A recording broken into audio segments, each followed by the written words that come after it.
it's wild. I mean, like, when I met Corey, and he started this company, and like, you know, I was kind of involved. We built a lot of furniture. Actually, that was at the very beginning. Tim, like, I bought a bunch of furniture from like Staples, and like I wasn't cool enough to put it together because I don't know how to follow instructions, and I'm not very strong, and I don't know how hammers work.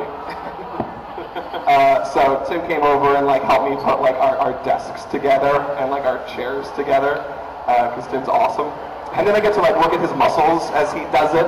Like we have the same amount of muscles; they're just completely different. No, but really, I mean, like the company started in a basement apartment, and now has its own building. That, like, you know, I would say, you know, how in comparison, it's probably gone 300% just in size, the amount of space needed, and I think that's probably grown as far as like shooting space. Yeah, I mean, like, we were in a basement for a while, and we got really lucky. I mean, you know, 6 months into starting the company, we got contacted by Google, and Google asked us to produce a bunch of videos for them down in San Francisco, and so we worked on these Google videos for 3 months, and I've got to say, Google pays really well. And everyone's like, I don't understand how you guys can support yourselves. Yeah. You have like 8 people living in a house and your videos don't really get any views. Like, they get views for certain, but it's like, people know that you can't live off of 50,000 views. Like, that's, you know, that's okay, that's great money. It's like, you know, 50,000 views is probably somewhere between $50 and $150. I'm not supposed to be telling these things, but I'm making a documentary, screw it. We're telling all the YouTube secrets, right? So, listen, okay, let's do this. A million views is $1,000 to $3,000 based on a CPM. And the CPM fluctuates, and we're not allowed saying, like, how CPMs work. Every view is different because every ad is different. Every time you watch a video, a company pays a certain amount of money to put that ad there, but it's different every time. So no YouTuber can really tell you, I make this much. So it's a general estimation that 100,000 views, drop the last 3 digits, so 100,000 views would be $100, maybe up to $300. If it's really bad, maybe a bit less than that. So some people have figured this out. Some websites can like predict this. You know, it's kind of becoming more and more common knowledge. The documentary is going to go into this in like really fine detail because we want to answer the question: how do YouTubers make money? Yeah. I mean, people like we love your videos, but I don't understand why doesn't Che Carl need a job? You know, how do 8 people live in a house in Toronto and like it doesn't look like they're working? And so to answer that, you know, to kind of bring back where I started is like Google paid really well, and then we just kind of we spent that wisely, and then we've done a bunch of sponsored videos since then. So let's talk about the documentary. Sure. It's been a long process so far, but how did this whole thing come about? Well, about a year and a half ago, there was these really small YouTubers who got married. They're named Charles and Ali Trippy. Well, her last name was originally Speed. I don't know if you've heard of them. But they had this really amazing wedding, and years before that, there was a YouTuber named Corey Williams, SMP Films, and I filmed his first wedding. He's actually engaged again. But I filmed his first wedding, and Charles Trippy was in his bridal party. And Charles actually Charles told me before he told Ali, he's like, I'm going to propose to Ali, don't tell her. We want you to film the wedding. And so we filmed their wedding back in November 2011.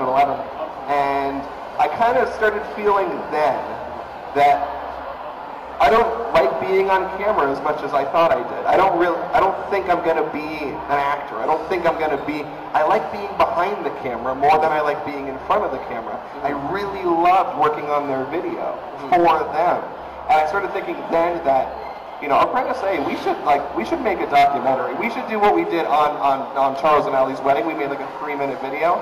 We should do that way more and just make videos for other YouTubers, and I thought about making a documentary, and we talked about it in the company, and, you know, we thought about how can we do that. We actually, believe it or not, we applied for a grant to make a documentary, and we didn't get it. We did get a grant for the Buffer Film Festival, which if you watch our vlogs, that's a thing that's coming to Toronto. It's called Buffer. It's actually called the Buffer Festival. We renamed it. But anyways, so in January of 2013, I went down to LA, and Shay and I went out for dinner. You were there, Corrado was there, Alex Carpenter was there, and we were just going to hang out. I've known Shay for about 5 years. I met him at an event just like this called 888. At 888 in Toronto back in 2008. And Shay and I stayed friends. And it was like, let's go to dinner. And so we were talking, and he's like, so what's next for you? What do you want to do? And I told him all the stuff I was doing. And I said, what's next for you? What do you want to do? And he told me all the stuff that he wants to do. And we both kind of hit this thing that, like, I want to make a documentary. I want to make a documentary too. And he goes, I've been talking about this in my blog for almost 2 years. Like, I've said this a couple times that I want to make a documentary. And I was like, well, we applied for a grant and we didn't get it. We got it for a different thing, but the Canada's not going to give us money to go film a movie in America. That's not a thing that they want to happen. And so we talked about, let's do it. And I have my reservations with all networks. I'm not particularly a fan of any networks. That includes Maker. It's not exclusive to Maker. And I said, if I make it, I want to make it. I don't want to make it with Maker. I don't want it to be like a Maker thing that I just direct and it's their crew. I'm like, I have the team, I have the gear, we'll film it, we're passionate, and a big thing with Shay is passion. Shay's really passionate about everything he does. And he said, I've talked to Maker, they've said that they would make it, but it would just be a couple camera guys who are just camera guys. They're not YouTubers. They don't have a YouTuber who would direct it. And we need a YouTuber to make this movie.